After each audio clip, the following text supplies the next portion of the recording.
Hey everyone, good morning. This is Tanner here. I wanted to talk to you guys about my morning routine.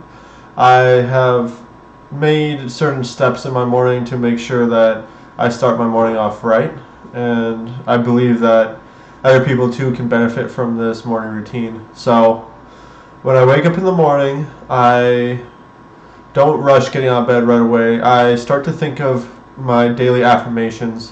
So, I have a list of things, or I have multiple different things I say to myself every morning and every night. So it looks kind of like this. I expand in abundance of love, energy, wealth, health, success, intellect, confidence, and spirituality every day as I inspire others around me to do the same.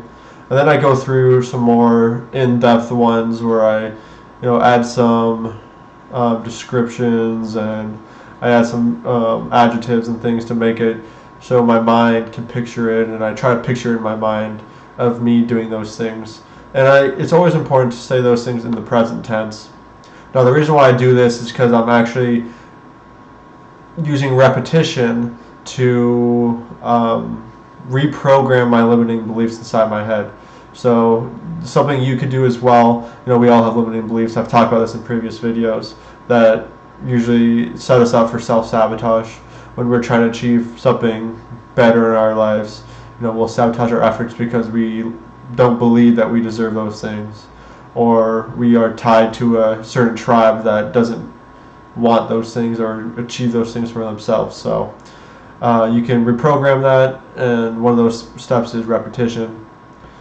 Then what I'll do is I'll get up, go actually brush my teeth. The reason why I brush my teeth, and actually also importantly, I scrape my tongue.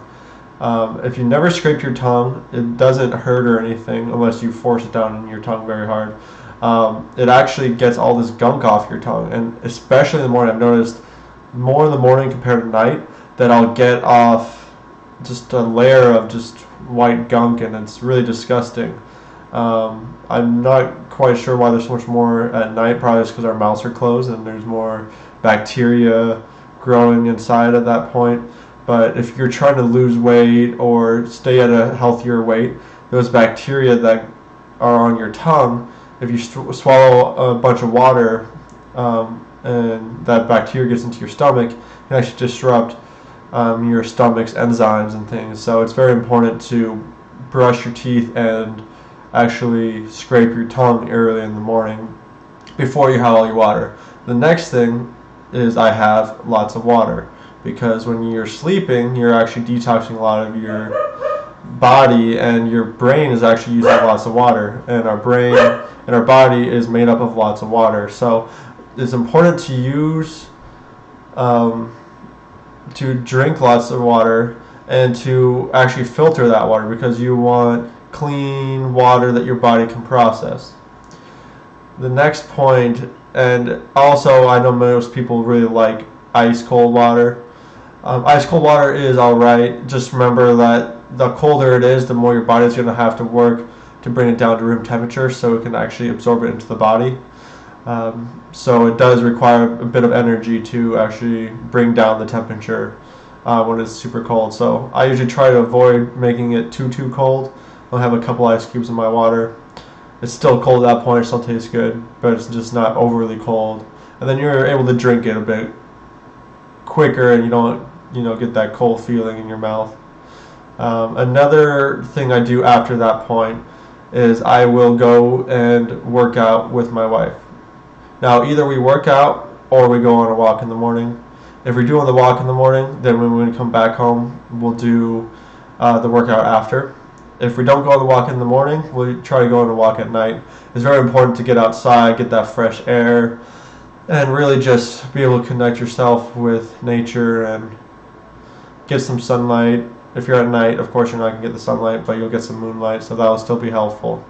Now, with the workouts, it's okay to start small. For instance, I always had a belief that I didn't like to work out, and so that limited myself to not working out. And of course, early in my childhood and into my teens, I did play a lot of competitive sports, so I still got workouts that way, and I always believed that that's the only way I liked to get exercise.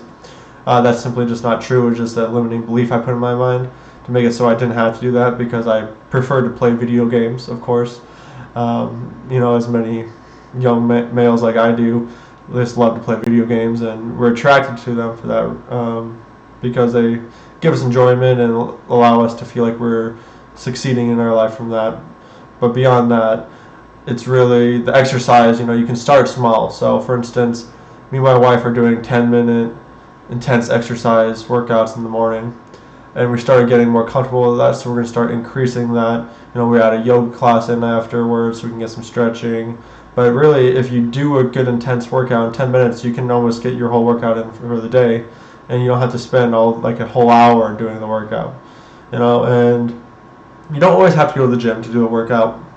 You can actually do a lot of body weight exercises, because especially when you're first starting out, you don't need that extra weight on it, and actually sometimes you can hurt yourself if you do too much weight. So it's good to start small, and I like to do a lot of functional exercises. So functional meaning that you're doing those in daily life, like daily activities. So for instance, doing squats, so your body gets used to squatting down, or doing push-ups, or doing those kinds of things that your body would normally be taking those kind of actions. Because usually, lifting a bunch of weights like that doesn't necessarily translate into what we do every day. Now, it's still helpful, don't get me wrong, but it's also important to do the functional exercises to keep your movement and your rotation of your muscles and those things like that.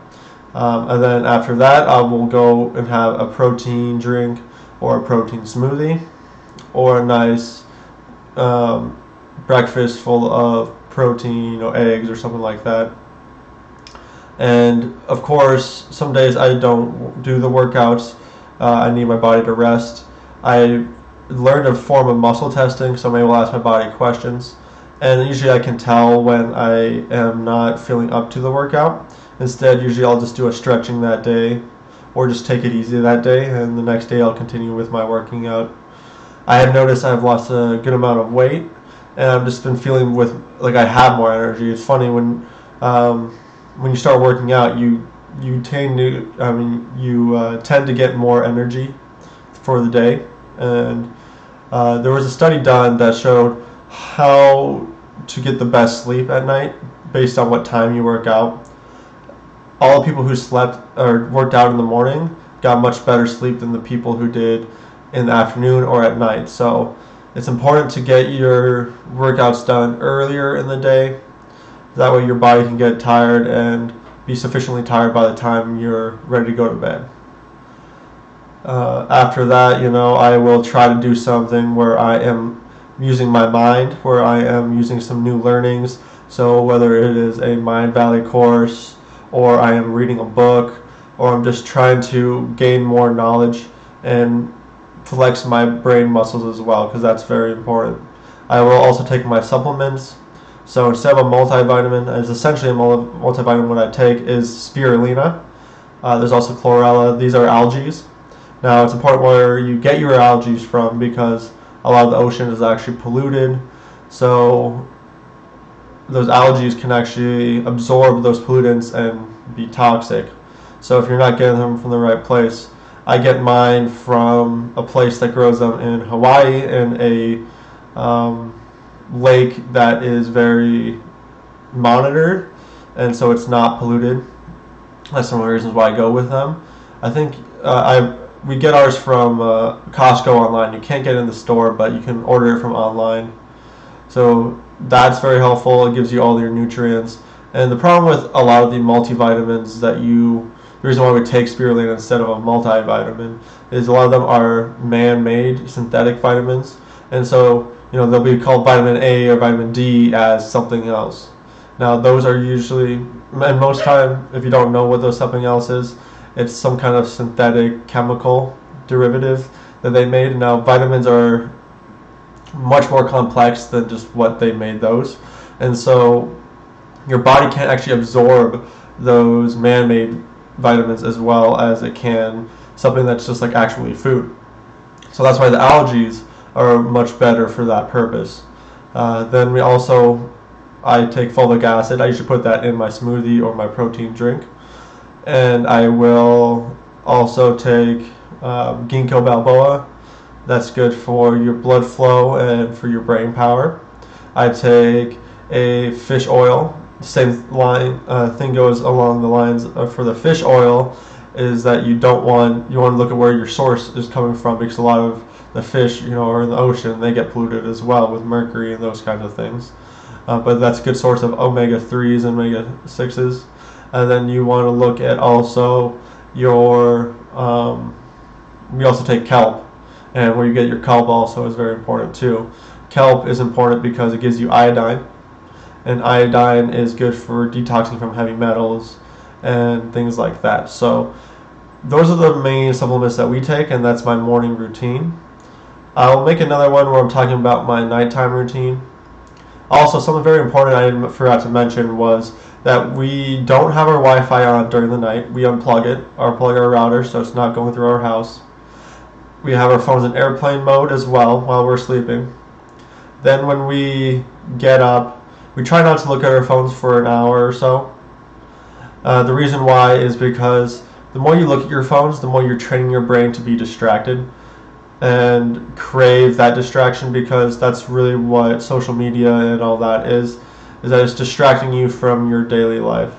And so many people are having problems with focusing on things nowadays because they're training their brain to be distracted instead of training it to be focused.